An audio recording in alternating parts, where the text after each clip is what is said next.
আল্লাহর ওয়াস্তে কারো রাজনৈতিক কাজের হাতিয়ার হবেন না। এটা বুঝবেন, সচেতনভাবে বুঝবেন। প্রত্যেক দিন উঠে আপনাকে রাজনৈতিক একটা বক্তব্য দিতে হবে, কারো চরিত্র হনন করতে হবে, কাউকে গালি দিতে হবে। এই বিষয়গুলো থেকে আপনারা বেঁচে থাকবেন, এটা আমরা আহ্বান করি। আল্লামা ইকবালের কবিতাটা বলছি, নিগাহে মর্দ মুমিন সে বদল জাতি হে তকদীরে, जो हो यकीन पैदा তো কাট জাতি হে জিনজিরে। তিনি বলছে তোমার ইমান যখন মজবুত হয়ে যাবে, ইয়াকিনের মধ্যে তুমি আসতে পারবে, জেনে রাখো তোমার যে দুনিয়ার অর্গল আছে, শয়তানের যে জঞ্জাল আছে, এগুলো তোমার কর্তৃত হয়ে যাবে, তুমি সুন্দর মানুষে পরিণত হবে। ভাই, আপনাকে আমরা আহ্বান করতে চাই এমন একটা পথের দিকে, যে পথটা মদিনার পথে চলে গেছে। মদিনা আমাদের ডেস্টিনেশন। আর তালামিজ হচ্ছে সেই সহযোগী আপনার জন্য, যে তালামিজ সংগঠনটা আপনাকে আহ্বান করছে যে তুমি পড়াশোনা করো ভাই, তোমার জীবন গঠন করো, কিন্তু জীবনের লক্ষ্যটা তুমি স্থির করো। এই যে আমাদের হযরত ইমামে রাব্বানী মুজাদ্দিদ আল-ফিসানী রহমতুল্লাহ আলাইহি, তিনি কি বলছেন, যে প্রথম হচ্ছে আকীদা, ইলম, আকীদা, ইখলাস। একজন মুমিনের জন্য প্রথম এটা জ্ঞান। জ্ঞান মানে কি? আ'লাম আন্নাহু লা ইলাহা ইল্লাল্লাহ, এই যে আয়াত থেকে তারা নিছেন যে আল ইলমু কাবলাল, বুখারী শরীফে আসছে ইলমটা হবে কাবলাল কওল ওয়াল আমাল। ইলমটা খুব গুরুত্বপূর্ণ বিষয়, তারপরে আমল। আর ইখলাস তো নিয়ত যদিও প্রথম, কিন্তু আমল করতে করতে ইখলাস আছে। অনেক সময় রিয়ার সাথে আমল করলেও, শুরু হয়ে গেল, একসময় আমলের বরকতে রিয়া চলে যায়। এজন্য হযরত আলী রাদিয়াল্লাহু আনহু একটা কথা বলছেন, লাহনু লা না'মাল লিরিয়া ওয়ালা নাতরুকুল আমল লিখাউফির রিয়া। আমরা রিয়ার জন্য আমল করি না, আবার আমরা কি করি না, আমরা রিয়ার ভয়ে আমল ছেড়ে দেই না। তাহলে আমি মনে করি তালামিজ ইসলামিয়া আপনাকে আহ্বান করি আমরা কার পথে? আপনাকে মূল পথ হচ্ছে আমাদের মদিনার পথ। আর সেই মদিনার পথের পথিক যারা, তাদের পিছনে আপনি আসেন, এই আহ্বান আপনাকে আমরা করি। আপনাকে তিনি যেটা বললেন আমাদের সভাপতি, যে আপনাকে হয়তো দুনিয়ার বিষয়ে বিশেষ কোনো আমরা নিশ্চয়তা দিতে পারবো না কোনো বিষয়ের, তবে একটা বিষয়ে আমরা নিশ্চয়তা দিতে পারি, যেটা এটা এমন একটা রাস্তা, এমন একটা শামিয়ানা, এমন একটা মাহফিল, এমন একটা কাফেলা, যে কাফেলার লক্ষ্য অত্যন্ত স্পষ্ট, যে কাফেলা আপনাকে পরিচিত করাই দিতে চায় শাহজালাল রহমতুল্লাহের সাথে, যে কাফেলা আপনাকে মুজাদ্দিদ আল-ফিসানী রহমতুল্লাহ আলাইহির তরিকায় পরিচালিত করতে চায়। দেখেন, আমরা আমাদের তরিকাগুলোর, আমি তো বলবেন ছাত্রদের জন্য তরিকা কথা কি বলার ঠিক, বলে এখানে দুইটা কথা। ছাত্র যারা আগের যুগে, ছাত্রদেরকে পীর সাহেবরা মুরিদ করতেন না কেন? অনেক কারণ। এর মধ্যে একটা হচ্ছে ছাত্রদের পড়াশোনাটাই হচ্ছে তার ওজিফা। যে ছেলে পড়বে ফাআলা ফাআলা ফাআলু, অথবা যে কোনো ভাষা শিখছে সে, এটাকে দিয়ে সে ইসলাম প্রচার করবে, এই আরবি দিয়ে সে কোরআন শিখবে। সুতরাং তার এখন আরবি ভাষা শেখাটাই তার জন্য ইবাদত। এই জন্য তাকে কোনো তরিকার জন্য আলাদা কোনো ওজিফা তাকে গ্রহণ করতে হচ্ছে না। কিন্তু এখনকার যুগে কেউ এসে যদি আমাদেরকে এই প্রশ্ন করে, আমরা বলি যে ভাই তুমি মোবাইল চালাও কি চালাও না? আমরা চালাই কিনা সবাই? ওকে, মোবাইল যে আমরা চালাই, মোবাইলে যে আমরা কাজ সময় ব্যয় করি, যদি এই সমস্ত হেতুক কাজে সময় ব্যয় করা যায়, এটাকে কীভাবে আমরা প্রটেস্ট করতে পারি? এটা জিকিরের মধ্য দিয়া, দিনই ব্যস্ততার মধ্য দিয়ে এটাকে প্রটেস্ট করতে হবে। আপনি দেখেন, আপনি বলবেন আমার কোনো অজিফা নাই, মানে ভালো মন্দ কোনো না, বলে না আপনি জানেন না আপনার দৈনন্দিন একটা অজিফা আছে। আপনি লাইক দেন, আপনি শেয়ার দেন, আপনি স্ট্যাটাস দেন, ঘুম থেকে উঠে পলিটিক্যাল উদ্দেশ্যে, রাজনৈতিক কারণে কোনো মানুষের চরিত্র হনন করে কিছু লিখেন। এই যে দৈনন্দিন অজিফা বানাইছি আমরা, এর বিপরীতে আমরা সেই পুরনো অজিফার কথাই বলবো, যে অজিফা আমাদের পীর মুর্শিদ বলছেন, ইস্তেগফার পড়ো, দুরুদ শরীফ পড়ো, আল্লাহর ধ্যান করো, মুরাকাবা করো। আর এটা আসলে কোনো আল্লাহর ওলি তাদের নিজের পক্ষ থেকে বলেন নাই, এটা কোরআন হাদিসের ওজিফা। ফাস্তাগফিরু রাব্বাকুম ইন্নাহু কানা গাফফারা ইন্নাল্লাহা মালাইকাতুহু ইউসাল্লুনা আলান নবী ইয়া আইয়ুহাল্লাযিনা আমানু সাল্লু আলাইহি ওয়া সাল্লিমু তাসলিমা। সূরা আউলিয়া কেরামের যে তালিম, যে শিক্ষা, এটাকে যদি আপনি সাথে রাখেন, যেটার কথা তালামিজ ইসলামী আপনাকে বলছে, এটা আপনার দুনিয়ার জীবনকে আপনাকে শান্তিময় করবে, আখেরাতের মুক্তির ব্যবস্থা হবে। আমরা কখনো আখেরাতকে বাদ দিয়ে চিন্তা করতে পারবো। মুমিনের জীবনটা আখেরাতমুখী। আলী রাদিয়াল্লাহু আনহু বলতেছেন, আন্নাসু সিনফান, মানুষ দুই প্রকার, এর মধ্যে এক প্রকার হচ্ছে আবনাউদ দুনিয়া, আরেক প্রকার হচ্ছে আবনাউল আখিরা, যারা আখেরাতমুখী হবে। আপনাদের জীবনটা যেন আখেরাতমুখী হয়। যেমন আমি আমার ছাত্রবাহীদেরকে, আমার ইউনিভার্সিটির ছাত্রদেরকে কিন্তু একটা কথা খুব বলি। প্রথমে এখানে যে বক্তব্যটা আমি শুনলাম আর কি, যে আদব কায়দার ইস্যুটা কেমন। আল্লিমু, কোরআন কারীমের এই যে আয়াত আমি পড়েছি যে কু আনফুসাকুম ওয়া আহলিকুম নারা, আলী রাদিয়াল্লাহু থেকে এটার তাফসীর আসছে কীভাবে আমরা বাঁচাবো আমাদের পরিবার পরিজনকে জাহান্নামের আগুন থেকে। তিনি বলছেন আল্লিমুহুম আদিবুহুম, তোমরা তাদেরকে ইলিম শিখাও, আদব শিখাও। তাহলে শুধু ইলিম শিখবো না আদবও শিখবো? আদবও শিখবো। আবার যে কথাটা আমি ইউনিভার্সিটি লেভেলের ছেলেদেরকে বলতে চাই, বলেন তো আপনারা যারা এখানে দাখিল এসএসসি পাস করছেন এরা তো বলতে পারবেন না, হয়তো 2 বছর পরে এরা বলতে পারবে যে চাকরি করার জন্য অনেক কিছু শেখানো হয়। ম্যানার্স, চেয়ারে গিয়ে কীভাবে বসবেন স্যারের সামনে, পুরা চেয়ার নিয়ে বসা যাবে না, হেলান দেওয়া যাবে না, হাত এখানে রাখতে হবে। এগুলো এরা তো জানার কথা না। আপনারা সামনে যারা বিদগ্ধ জন এরা খুব ভালোভাবেই জানেন। আমি ভুলে গেছি, বিশেষ ক্যাডার যারা হবে, আমি দেখতাম হলের মধ্যে আলাদা বই ছিল চাকরির প্রস্তুতি, বুঝেন নাই? এর মধ্যে একটা বড় অংশ হচ্ছে যে আপনি ইন্টারভিউ কীভাবে ফেস করবেন, হাত কীভাবে থাকবে, বসবেন কীভাবে, মেয়াই কামিং স্যার বলতে হবে, এই সে অনেক কিছু। আমি বলি ভাই, আপনি কেন শুধু চাকরির জন্য আদব শিখবেন? আপনি আদব শিখবো আমরা রাসূলুল্লাহর দরবার থেকে আমার জীবনকে সুশোভিত করার জন্য, আখিরাতের মুক্তির জন্য। আল্লাহ তুমি তৌফিক দান করো। আর যখন আমি নবীজির এই আখলাকে, নবীজির এই চরিত্রে চরিত্রবান হয়ে গেলাম, তাহলে এটার ফাঁকি দিয়ে আমার দুনিয়াও হাসিল হয়ে যাবে। কিন্তু আমার লক্ষ্যটা দুনিয়া না, আমি আদব রক্ষা করব রাসূলুল্লাহর আদেশের জন্য। আলহামদুলিল্লাহ, এটা হবে আমাদের লক্ষ্য। তো আমি যারা এখানে আসছেন, আমি এটা বন্ধ করার জন্য বলছি আর কি। স্যার ওইটা বন্ধ করেছেন, আমি এটা বন্ধ করতে চাই। আমরা দুইজন দুইটা বন্ধ করাই। আচ্ছা, আমি দু একটা নোট নিছি, আমি এই বিষয়ে কথা বলে শেষ করবো ইনশাল্লাহ। একটা হচ্ছে আমাদের ছাত্র ভাই যারা আছেন, তারা যে এই পড়াশোনা যতটুকু করলেন, এটা তালামিজের সভাপতির বক্তব্যের মধ্যেও আসছে যে আপনি মানে এটা তো সূচনা মাত্র, এই শুরু হলো মাত্র। আপনি জ্ঞানের রাজ্যে বিচরণের হাতিয়ার পেয়ে গেছেন। আপনি যদি একটা ভাষা শিখেন, আপনি যদি ইংরেজি জানেন, আপনি যদি আরবি জানেন, আল্লাহর ভাষা জানলেন, কোরআন কারীম বুঝছে, ইসলামের জ্ঞানের রাজ্যে আপনাকে সাঁতার দিতে আপনাকে সুবিধা করে দেওয়া হয়েছে। সুতরাং কেউ কি কথা বলে?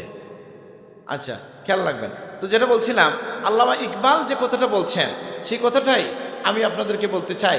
যে আমি আসার পথে এটা দেখলাম কথাটা, যে তিনি বলছেন যে তুমি কেমন, যে তুষাহীন হ্যায় পরওয়াজ তেরা কাম হ্যায়, তেরে সামনে আসমাহ ও বাকি হ্যায়, মানে তোমার সামনে আরো লম্বা একটা, তুমি একজন ঈগল পাখি, তোমার সামনে একটা দিগন্ত রয়ে গেছে, তোমাকে এটা পাড়ি দিতে হবে। যুবকদেরকে কখনো বা ছাত্র ভাই যারা কখনো তারা যেন নিজেদেরকে কি করবে না, তারা নিজেদেরকে আত্মতৃপ্তিতে যদি ভুগে তাহলে এই মানুষ ওই দিন থেকেই সে জাহেল হতে শুরু করবে। ইবনে মাসউদ রাদিয়াল্লাহু আনহু বলতেছেন যে আমার জীবনের সবচেয়ে আমি আফসোস করব সেই দিন নিয়ে, যে দিনে আমার জীবনে নতুন কিছু যুগ হয় নাই, সূর্য ডুবে গেল, আর এই দিনের মধ্যে আমি নতুন কিছু অর্জন করতে পারি নাই, সেই দিনটার জন্য আমি সবচেয়ে বেশি আফসোস করি। এই জন্য আমাদের একটা দায়িত্ব হচ্ছে যে প্রতিদিন কিছু শেখার চেষ্টা করা। আল্লাহ আমাদেরকে তৌফিক দান করুন, আমিন। আমি ছাত্রদেরকে বলছি, যেমন ধরে আপনি কোরআন কারীম পড়বেন, বা আপনি পড়বেন, হাদিস পড়বেন। একজন মানুষের পক্ষে এক আয়াত পড়ে ফেলা প্রত্যেক দিন খুব কঠিন কাজ না, কিন্তু সে যদি একটা রুটিনের মধ্যে আসে, তাহলে দেখেন 300 দিনের মধ্যে, 65 দিনের মধ্যে 200 দিনও যদি পড়ে, 200টা আয়াত সে পড়তেছে, 200টা হাদিসের সাথে সে পরিচিত হচ্ছে। ঠিক এমনিভাবে সে যদি কবিতায় আগ্রহী হয়, সে যদি কোনো বইপত্রের প্রতি আগ্রহী হয়, 1-2 পৃষ্ঠা পড়ে সে আগায় যেতে পারে। বইপত্র পড়ার ক্ষেত্রে আমি তরুণদেরকে বলবো, গল্প উপন্যাস কত পড়বেন, বরং পড়েন হয়তো ভাষা শেখার জন্য বা বয়সের কারণে 2-1টা না হয় পড়লেন, না হয় পড়লেন কিছু। কিন্তু আপনি জীবনে যদি আমরা মৌলিক বইগুলো পড়ার চিন্তা করি, সিদ্ধান্ত নেই, বলেন তো মৌলিক বই পড়ে কি শেষ করা যাবে? বলেন তো তাফসির কতটা আছে, আপনি কি পড়ে শেষ করতে পারবেন? করতে পারবেন না। তো আপনি তাফসির পড়েও তো শেষ করতে পারবেন না, যেগুলো বাংলা লেখা হয়েছে। হাদিসের কিতাবগুলো তো পড়ে আমরা শেষ করতে পারবো না। এই জন্য আমরা মৌলিক বইয়ের দিকে আমরা মনোযোগ দিব। এবং আমি প্রথমে যে আদব দিয়ে শুরু করলেও আমি যেটা বলছি আল্লামা ইকবালের ভাষায়, যে তুমি একজন ঈগল, তোমার সামনে তুমি প্রত্যেক দিন তোমাকে বিচরণ করতে হবে। তোমার সামনে অনেক বড় একটা সামনে আসমান, ও আসমান বাকিয়েছে এখনও কীভাবে, যে ওর বি হে, অর্থাৎ আরও দিগন্ত তোমার সামনে রয়ে গেছে, তুমি এখানে সন্তুষ্ট হয়ে যায় না, এখানে তোমার জীবনকে তুমি স্তব্ধ হতে দিবা না। তাহলে আবার আসেন তালামিজ ইসলামিয়া আপনাদেরকে এখানে এসে ফুল দেওয়ার বা এটার মধ্য দিয়ে তালামিজের সভাপতি হয়তো বুদ্ধির কারণে অথবা কৌশলগত কারণে এড়িয়ে গেছেন যে আমরা বলি আমাদের সাথে আপনি আসেন। কি বলছেন সভাপতিটা? বলেন নাই। এভাবে বলা যায় না আসলে, বুঝেন নাই? এভাবে বলা যায় না যে আমি আপনাদেরকে ফুল দিচ্ছি, হয়তো কিছু খাওয়া দাওয়া হইতেও পারে, আমি জানি না, যদি হয়ও তাহলে আমরা কি চাই, বলে ভাই আপনাকে আমরা আহ্বান করতে চাই এমন একটা পথের দিকে যে পথটা মদিনার পথে চলে গেছে। মদিনা আমাদের ডেস্টিনেশন, আর তালামিজ হচ্ছে সেই সহযোগী আপনার জন্য, যে তালামিজ সংগঠনটা আপনাকে আহ্বান করছে যে তুমি পড়াশোনা করো ভাই, তোমার জীবন গঠন করো, কিন্তু জীবনের লক্ষ্যটা তুমি স্থির করো। এই যে আমাদের হযরত ইমামে রব্বানী মুজাদ্দিদ আল ফিসানী রহমতুল্লাহ আলাইহি তিনি কি বলছেন যে প্রথম হচ্ছে আকীদা, ইলম, আকীদা, ইখলাস। একজন মুমিনের জন্য প্রথম এটা জ্ঞান। জ্ঞান মানে কি? ফা'লাম আন্নাহু লা ইলাহা ইল্লা, এই যে আয়াত থেকে তারা নিছেন যে আল ইলমু কাবলাল, বুখারী শরীফে আসছে ইলমটা হবে কাবলাল কওল ওয়াল আমাল। ইলমটা খুব গুরুত্বপূর্ণ বিষয়, তারপরে আমল। আর ইখলাস নিয়ত যদিও প্রথম, কিন্তু আমল করতে করতে ইখলাস আছে। অনেক সময় রিয়ার সাথে আমল করলেও শুরু হয়ে গেল একশো আমলের বরকতে রিয়া চলে যায়। এজন্য হযরত আলী রাদিয়াল্লাহু আনহু একটা কথা বলছেন, লাহনু লা না'মাল লিরিয়া ওয়ালা নাতরুকুল আমল লিখাউফির রিয়া। আমরা রিয়ার জন্য আমল করি না, আবার আমরা কি করি না, আমরা রিয়ার ভয়ে আমল ছেড়ে দেই না। তাহলে আমি মনে করি তালামিজ ইসলামিয়া আপনাকে আহ্বান করি আমরা কার পথে? আপনাকে মূল পথ হচ্ছে আমাদের মদিনার পথ, আর সেই মদিনার পথের পথিক যারা, তাদের পিছনে আপনি আসেন, এই আহ্বান আপনাকে আমরা করি। আপনাকে তিনি যেটা বললেন আমাদের সভাপতি, যে আপনাকে হয়তো দুনিয়ার বিষয়ে বিশেষ কোনো আমরা নিশ্চয়তা দিতে পারবো না কোনো বিষয়ের, তবে একটা বিষয়ে আমরা নিশ্চয়তা দিতে পারি, যেটা এটা এমন একটা রাস্তা, এমন একটা শামিয়ানা, এমন একটা মাহফিল, এমন একটা কাফেলা, যে কাফেলার লক্ষ্য অত্যন্ত স্পষ্ট, যে কাফেলা আপনাকে পরিচিত করাই দিতে চায় শাহজালাল রহমতুল্লাহ আলাইহির সাথে, যে কাফেলা আপনাকে মুজাদ্দিদ আল ফিসানী রহমতুল্লাহ আলাইহির তরিকায় পরিচালিত করতে চায়। দেখেন আমরা আমাদের তরিকাগুলোর, আমি তো বলবেন ছাত্রদের জন্য তরিকা কথা কি বলার ঠিক, বলে এখানে দুইটা কথা। ছাত্র যারা আগের যুগে ছাত্রদেরকে পীর সাহেবরা মুরিদ করতেন না কেন? অনেক কারণ, এর মধ্যে একটা হচ্ছে ছাত্রদের পড়াশোনাটাই হচ্ছে তার ওজিফা। যে ছেলে পড়বে ফাআলু, অথবা যে কোনো ভাষা শিখছে সে, এটাকে দিয়ে সে ইসলাম প্রচার করবে, এই আরবি দিয়ে সে কোরআন শিখবে, সুতরাং তার এখন আরবি ভাষা শেখাটাই তার জন্য ইবাদত। এই জন্য তাকে কোনো তরিকার জন্য আলাদা কোনো ওজিফা তাকে গ্রহণ করতে হচ্ছে না। কিন্তু এখনকার যুগে কেউ এসে যদি আমাদেরকে এই প্রশ্ন করে, আমরা বলি যে ভাই তুই মোবাইল চালাও কি চালাও না? আমরা চালাই কিনা সবাই? ওকে, মোবাইল যে আমরা চালাই, মোবাইলে যে আমরা কাজ সময় ব্যয় করি, যদি এই সমস্ত হেতুক কাজে সময় ব্যয় করা যায়, এটাকে কীভাবে আমরা প্রোটেস্ট করতে পারি? এটা জিকিরের মধ্য দিয়া, দিনই ব্যস্ততার মধ্য দিয়ে এটাকে প্রোটেস্ট করতে হবে। আপনি দেখেন, আপনি বলবেন আমার কোনো অজিফা নাই, বা মানে ভালো মন্দ কোনো না, বলে না আপনি জানেন না আপনার দৈনন্দিন একটা অজিফা আছে। আপনি লাইক দেন, আপনি শেয়ার দেন, আপনি স্ট্যাটাস দেন, ঘুম থেকে উঠে পলিটিক্যাল উদ্দেশ্যে, রাজনৈতিক কারণে কোনো মানুষের চরিত্র হনন করে কিছু লিখেন। এই যে দৈনন্দিন অজিফা বানাইছি আমরা, এর বিপরীতে আমরা সেই পুরনো অজিফার কথাই বলবো, যে অজিফা আমাদের পীর মুর্শিদ বলছেন, ইস্তেগফার পড়ো, দুরূদ শরীফ পড়ো, আল্লাহর ধ্যান করো, মুরাকাবা করো। আর এটা আসলে কোনো আল্লাহর ওলি তাদের নিজের পক্ষ থেকে বলেন নাই, এটা কোরআন হাদিসের ওজিফা। ফাস্তাগফিরু রাব্বাকুম ইন্নাহু কানা গাফফারা ইন্নাল্লাহা মালাইকাতুহু ইউসাল্লুনা আলান নবী ইয়া আইয়ুহাল্লাযিনা আমানু সাল্লু আলাইহি ওয়া সাল্লিমু তাসলিমা। সূরা আউলিয়া কেরামের যে তালিম, যে শিক্ষা, এটাকে যদি আপনি সাথে রাখেন, যেটার কথা তালামিজ ইসলামী আপনাকে বলছে, এটা আপনার দুনিয়ার জীবনকে আপনাকে শান্তিময় করবে, আখিরাতের মুক্তির ব্যবস্থা হবে। আমরা কখনো আখিরাতকে বাদ দিয়ে চিন্তা করতে হবে, মুমিনের জীবনটা আখিরাতমুখী। আলী রাদিয়াল্লাহু আনহু বলতেছেন, আন্নাসু সিনফান, মানুষ দুই প্রকার, এর মধ্যে এক প্রকার হচ্ছে আবনাউদ দুনিয়া, আরেক প্রকার হচ্ছে আবনাউল আখিরা, যারা আখিরাতমুখী হবে। আপনাদের জীবনটা যেন আখিরাতমুখী হয়। আজকে কিছু প্রফেশন নিয়ে কথা উঠছে, যে কেউ কি করে কোনো প্রফেশনে অবৈধ, ভালো মানুষ সব সেক্টরে আছে। ইঞ্জিনিয়ারের মধ্যে সৎ নাই, আছে তো, ডাক্তারদের মধ্যে আল্লাহওয়ালা পীর সাহেব টাইপের লোক আমি দেখছি, বুঝেন এই কথাটা। কিন্তু কোন মানুষ মানুষের জন্য ক্ষতিকর হয়ে যায়, শিক্ষিত হওয়ার পরেও, জ্ঞানী হওয়ার পরেও সে ক্ষতিকর হয় কখন? যখন সে আল্লাহকে ভুলে যায়, আখেরাতকে ভুলে যায়, তার মূল লক্ষ্য কি সে ভুলে যায়, দুনিয়াকেই সে সব কিছু মনে করে, তখন তার কি হয়? জীবনের গতি হারায়। যেটা আল্লাহ কোরআন কারিমে বলছেন, বাল তুসিরুনা দুনিয়া হায়াতুদ দুনিয়া ওয়াল আখিরাতু খায়রুম ওয়া আবকা। আল্লাহ সুবহানাহু ওয়া তাআলা আখিরাতকে প্রাধান্য দেওয়ার জন্য আমাদেরকে নির্দেশনা দিয়েছেন। সাহাবায়ে কেরামের বাণী আছে, রাসূলুল্লাহ তোমাদেরকে কত নির্দেশ দান করে গেছেন।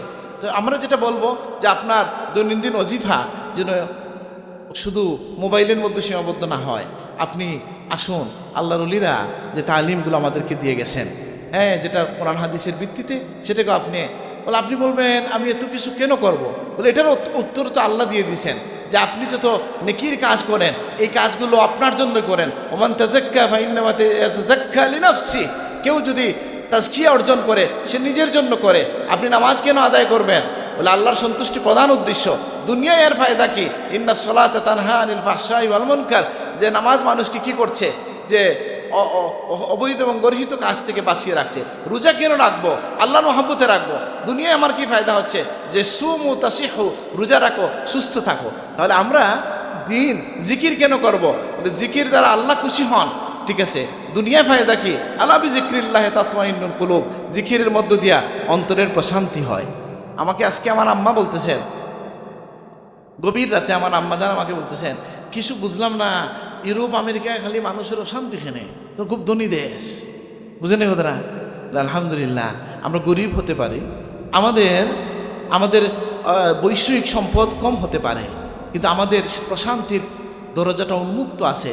আমরা হয়তো কখনো গুনাহে লিপ্ত হই, কখনো কষ্ট পাই, কিন্তু চোখ বুঝে যখন আমরা একটু সময় আল্লাহকে ডাকি, চোখ বেয়ে যখন পানি চলে আসে, যখন আমরা সিজদায় নিপতিত হই, তখন আমাদের ওই কালো অধ্যায়টা মুছে যায়, আমরা নতুন জীবন লাভ করি। আলহামদুলিল্লাহ। ছাত্রদের উদ্দেশ্যে বলবো, তালামি যে ইসলামিয়া, আমি নতুন করে কোনো সম্ভাবনার কথা আপনাকে বলবো না, আমি বলবো ওই পুরনো কথাটাই, যে আপনি আসুন, সেই শাহজালাল রহমতুল্লাহ আলাইহির পতাকাবাহী হন। আপনি আসেন মুজাদ্দিদ আল ফিসানী রহমতুল্লাহ আলাইহি, যিনি রাজনীতি না করেও রাজনীতির বাইরে থেকেও রাজনীতিকে সংশোধন করেছেন। তার তাসদিদের যে অংশগুলো, নাকি হুজুর, তাসদিদের মূল অংশটা কি জানেন? ইহইয়াউস সুন্নাহ, আরেকটা হচ্ছে ইসলাহুল হুকুমা। তিনি দেখিয়ে দিয়েছেন যে কিভাবে ক্ষমতার পাদপ্রদীপে না গিয়েও নিজের ব্যক্তিত্বের মধ্য দিয়ে, তার লোক মাল্লার মধ্য দিয়া, নসিহতের মধ্য দিয়া একটা রাজ্যকে বদলে দিতে পারা যায়। তার উদাহরণ দিয়েছে আমাদের সামনে হয়েছেন মুজাদ্দিদ আল ফিসানী রহমতুল্লাহ আলাইহি। এবং এই সমস্ত মহান ব্যক্তিদের কাছে আপনাদেরকে তালামিজ নিয়ে দিতে চায়। আল্লামা ইকবালের পাশে যার কথা বলা হয়েছে, নিগাহে মর্দে মুমিন সে বদল জাতি হে তকদীরে। সুবহানাল্লাহ। যেমন কিছু মর্দে মুমিন আছে যার দৃষ্টির কারণে তোমার তকদির বদলে যাবে, সেই রকম মহান ব্যক্তিদের সান্নিধ্য কি হবে? বলে জিয়ারতে যখন আপনি শাহজালাল রহমতুল্লাহ আলাইহির কাছে যান, তখন কি হয়? হাদিসের ভাষ্য মতো তার রূহ চলে আসে। তা আপনি যে সালাম দেন তিনি তাকে আপনাকে চিনতে পারেন। আপনি যখন তার জন্য দোয়া করবেন, এটাও হাদিস আছে যে তার দোয়া আপনি পাবেন। সুবহানাল্লাহ। তাহলে আমরা দুই ধরনের কিতাবের কথা আমরা জানি, আল কুতুব আস-সামিতাহ, আল কুতুব আন-নাতিকাহ। একটা হচ্ছে এই যে কাগজের বই, এগুলা হচ্ছে নীরব কিতাব। আর কুতুব আন-নাতিকাহ হচ্ছে এই যে আলেমরা আছেন, ওনারা যারা কথা বলে মানুষকে, যারা আগের যুগে চলে গেছে, যারা আমাদেরকে তাদের জীবন দিয়ে ওয়াত্তাবি সাবিলা মান আনাবা ইলাই, আল্লাহর পথে যারা হেঁটেছেন, আমরা তাদের পথে প্রধানকে অনুসরণ করে চলতে চাই। আমি তালামি যে ইসলামে বলতে এটাই বুঝি। সুতরাং আমি মনে করি আমরা এই পতাকা ধারণ করব, আমাদের সাথে রাখব এবং এটাকে মানুষকে এর প্রতি আহ্বান করব। আমার জীবনকে আমি নিজে সুন্দর করে গড়ে তুলব। এটা কিন্তু আমাদের তালামি যে ইসলামে আপনাকে এই মেসেজটাই দিতে চায়। আমি এই কথাটা যেটা এখানে যে কয়েকশো লোক আছেন বা কতজন আছেন জানি না, তাদেরকে বলছি না, সমগ্র ছাত্র সমাজদের উদ্দেশ্যে যে আমি এটা বলি যে আমরা এই চাকচিক্যময় দুনিয়ায়, হ্যাঁ, অথবা এই লোভের দুনিয়ায় আমরা অন্য একটা বাতি, নিবু নিবু বাতি হইল আমরা জ্বালিয়ে রাখতে চাই, যে যারা দুনিয়ার কোনো মোহ ছাড়াই সেই আহলুস সুফার অনুসরণে, যারা রসুলুল্লাহর প্রেমে, যারা আউলিয়া ইকরামের অনুসরণে লিপ্ত হতে প্রস্তুত, যারা রাজি, যারা চায়, যারা আকাঙ্ক্ষী, তাদের জন্য একটা প্রতিষ্ঠান হচ্ছে তালামিজা ইসলামিয়া। সুতরাং এর সাথে যুক্ত হন এবং নিজের জীবনকে সুশোভিত করেন, আল্লাহর রঙে রঙিন হন। তা আমি গত 2 দিন আগে মুজাদ্দিদ আলফে সানি রহমতুল্লাহ আলাইহি ওনার জীবনটা আমি পড়লাম, তো বিস্মিত হলাম যে উনি যে ব্যাখ্যাগুলো করছেন, যে তার বাক্তুবাতের মাধ্যমে এই যে আল্লাহর ওলিদের আলোচনা, জীবন আলোচনার একটা লক্ষ্য আমাদের কি থাকে, আমি কয়েক ভাগে ভাগ করতে পারি। প্রথমে আল্লাহর শুকরিয়া আদায় করি, এরকম মহান ব্যক্তিরা যে আমাদের মধ্যে আল্লাহ সৃষ্টি করে দিয়েছেন, আল্লাহ তোমার শুকরিয়া আদায় করি, আলহামদুলিল্লাহ। দ্বিতীয়ত হচ্ছে তাদের শিক্ষা তালিমটা নেওয়ার চেষ্টা করি, তাদের সম্পর্কে জানার মধ্য দিয়া, আবার তাদের শিক্ষা তুলে ধরার মধ্য দিয়া আমি নিজেকেও পরীক্ষার মধ্যে ফেলে দেই। আমি যখন মুজাদ্দিদ আলফে সানির মতো কথা বলবো আর আমার জীবনটা তার সাথে মিলবে না, আমি বলবো তুমি আমাকে ছেড়ে দাও, তুমি তার পিছনে যাও। তাকে আলোচনায় নিয়ে আসার উদ্দেশ্য এটা। আমি মানুষ হিসেবে আমার মধ্যে দুর্বলতা থাকতে পারে, কিন্তু না, আমাদের এমন কিছু ব্যক্তিত্ব আছেন রাসূলুল্লাহর আলোয় আলোকিত, আল্লাহর আখলাকে গুণান্বিত মানুষ আছেন, তুমি তাদেরকে অনুসরণ করো। তো এইভাবে তিনি এটার একটা ব্যাখ্যা করেছেন হাদিসের, তাখাল্লাকু বিআখলাকিল্লাহ। এটার ব্যাখ্যা কে কি করবেন জানি না, আমি নতুন ব্যাখ্যা পেলাম। এর মধ্যে একটা হচ্ছে কি, যে আমরা জানি মানুষ আল্লাহর চরিত্র গ্রহণ করতে পারে কিভাবে, যেমন আল্লাহ হচ্ছেন দয়ালু আরহামুর রাহিমিন, নাকি? কিন্তু মানুষ দয়া করতে পারে কি পারে না? পারে তো। ইরহামু মান ফিল আরদি ইয়ারহামকুম মান ফিস সামা। আচ্ছা, আল্লাহ হচ্ছেন দয়ালু দাতা, মানুষও কিন্তু মানুষকে আল্লাহর গুণ ধারণ করে দান করতে পারে, দয়ালু হতে পারে, পারে কি না? কিন্তু নতুন ব্যাখ্যাটা শুনেন, তিনি বলতেছেন আল্লাহর নাম আল মালিক, এর তাজাল্লি তোমার মধ্যে কিভাবে আসবে? বাবা, আমি তো এটা প্রথম শুনলাম। তিনি বলতেছেন আল মালিক নামের তাজাল্লি আখলাক তোমার মধ্যে কিভাবে আসবে? তুমি যদি তোমার পঙ্কিল হৃদয়কে জয় করতে পারো, তোমার হৃদয়ের জগৎকে জয় করো, তাহলে আল মালিক নামের তাজাল্লি তুমি লাভ করেছো। সুবহানাল্লাহ। মনোক্তি জীবন তুমি হবে না। আম্মামান খাফা মাকামা রাব্বিহি ওয়া নাহান নাফসা আনিল হাওয়া। নিজের মন যা চায় তাই করব না, এই যে নিয়ন্ত্রণ নিয়ে আসতে পারো, এটা ঠিক কিভাবে? তিনি আল বাসির নামের প্রভাব বলতেছেন কিভাবে? আল্লাহ তোমাকে চোখ দিছেন, এই চোখ দিয়ে তুমি নিজের আয়েব যদি দেখতে পারো, তাহলে তুমি মনে করবা যে তুমি আল্লাহর নাম বাসির নামের তাজাল্লি গ্রহণ করেছো। সুবহানাল্লাহ। এইভাবে তিনি ব্যাখ্যা করেছেন। তো যাই হোক, আমরা সেই পুরনো পথের কথাই বলবো। ইসলামে নতুনের গুরুত্ব বেশি না পুরনের গুরুত্ব বেশি? আস-সাবিকুন আস-সাবিকুন উলাইকাল মুকাররাবুন। আমরা তাদের দিকে আপনাদেরকে আহ্বান করলাম। আমি যা নোট নিয়েছিলাম সেটা তো বলে ফেলছি, আমার যদি মনে পড়ে একটা কথা নতুন করে বললাম, যে আপনি যারা বলেন আমরা ছাত্র মানুষ কিসের অজিফা, বলে আপনি অবচেতনভাবে অজিফা আছে, সেটা হচ্ছে মোবাইল, ফেসবুক, আর কি শেয়ার, আরও কত কিছু দেয়, বলে সেই অজিফাটা আপনি কমায় ফেলেন। স্যার যে বললেন মোবাইল একটা পরীক্ষা, আমি আমার জীবনে বলি গড়িকে আমি আমার জীবনে একটা সমস্যা পছন্দ করতাম না। নামাজে দাঁড়াইতে গেলে তো অসুবিধা হয়, আমি আল্লাহকে বলছি নামাজে আপনি হাত পাতবেন, এটা তো অসুবিধা হয়। বাথরুমে গেলেও কিছুটা অসুবিধা হয়, ওজুর সময় অসুবিধা হয়। কিন্তু আমি অধম এই হজে গিয়া গড়ি আরেকজন থেকে খুঁজে নিয়ে নিস, ওলা আনোয়ার থেকে বলছি গড়ি এটা কিনে দেন, না দিয়ে দেন। এটা কেন? বলে ভাই যখন সময় দেখার জন্য মোবাইলে হাত দিই, তখন চলে যাই হোয়াটসঅ্যাপে গেলে চলে দেখি 10টা মেসেজ। তে কাবার সামনে বসে কি আমি হোয়াটসঅ্যাপ দেখার জন্য গেছি? এই জন্য বস এটা পকেটে থাকবে বা দূরে থাকবে, মোবাইল সময় দেখার জন্য পুরনো পথে চলে আসলাম, গড়ি ব্যবহার শুরু করলাম। বুঝেন না এই কথাটা? তো এইভাবে এখন আর কেউ কাউকে বাঁচাইতে পারবে না। নিজে সিদ্ধান্ত নেন যে আমি আমার জীবনকে রক্ষা করব, আমরা আল্লাহর পথে চলতে চাই। আমি আমার নোটগুলা বলে ফেলছি আপনাদেরকে যতটুকু মনে পড়ে। আর শেষ আহ্বান হচ্ছে আল্লাহর ওয়াস্তে কারো রাজনৈতিক কাজের হাতিয়ার হবেন না, এটা বুঝবেন, সচেতনভাবে বুঝবেন।